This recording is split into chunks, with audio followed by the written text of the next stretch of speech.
What's up everyone? So today I'm going to be showing you an advanced tutorial on using Garuda strictly focused around her passive. Now I did make some previous videos on Garuda, but they were never really a detailed guide talking about this Warframe. There's just so much to this Warframe. If I go ahead and try to make a quote unquote everything Garuda, there's just going to be so much information being left out. As always, guys, I will be giving you a demonstration of everything I'm talking about here in some real high-level missions and not the simulacrum. Guys, please understand that the simulacrum is a very, very controlled environment, and the people you see demonstrating these builds in the simulacrum are probably the same ones that are gonna die before you even pull the alarm. Alright, so let's start talking about the passive.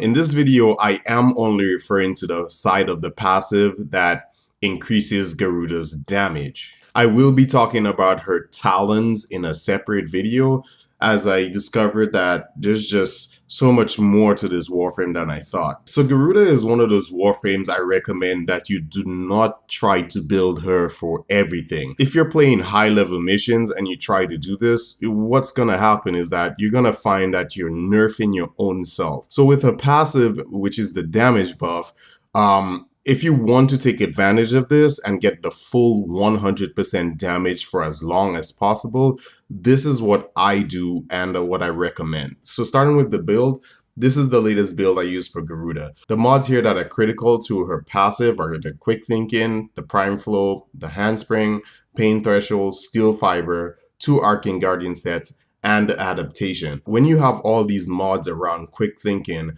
what is happening here is that you are able to run around with no health while keeping up your damage. For those of you that have been following my channel, you know the crazy effective health that you can get from doing this. Now, because of the downsides of Quick Thinking, for example, you know, the staggers which it can cause, it'll most likely kill you in high levels. This is almost guaranteed. Now, this is what the mods like Pain Threshold is for, is to counter the length of that stagger effect.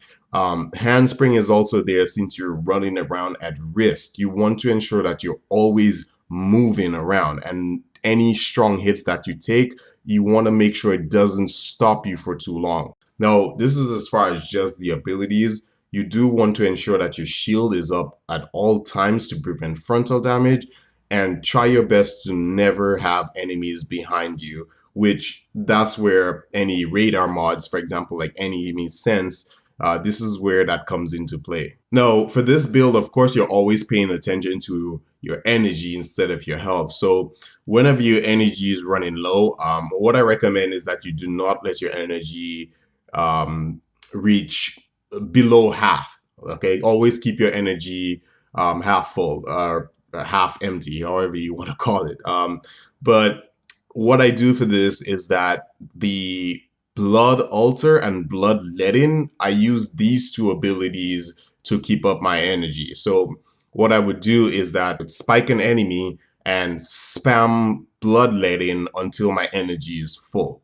Of course, once my energy is full again, then I make sure I cast Bloodletting twice away from the Blood Altar, because I do not want my health to go back up. I want to keep it at 0 or 2, so I could have that damage buff. Now guys, one thing with this ability is if you don't have an enemy to spike on that Blood Altar, of course, then it's gonna be a risk with, you know, using Bloodletting.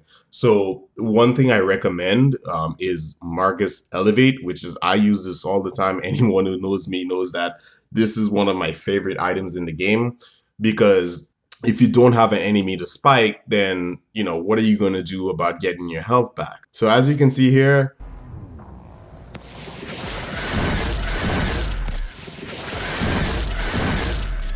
yeah, it's not a problem to heal even if you don't have enemies around. Alright guys, so that is going to be it for my advanced tutorial in using Garuda's damage passive. If you guys do want to see more videos on Garuda, I will be coming out with them in the future. The next one on Garuda will probably be focused around her talons. So I really hope you guys found this video useful. If you did, please let me know in the comments below or leave a thumbs up. As always, thank you guys so much for watching, and I'll see you in the next one.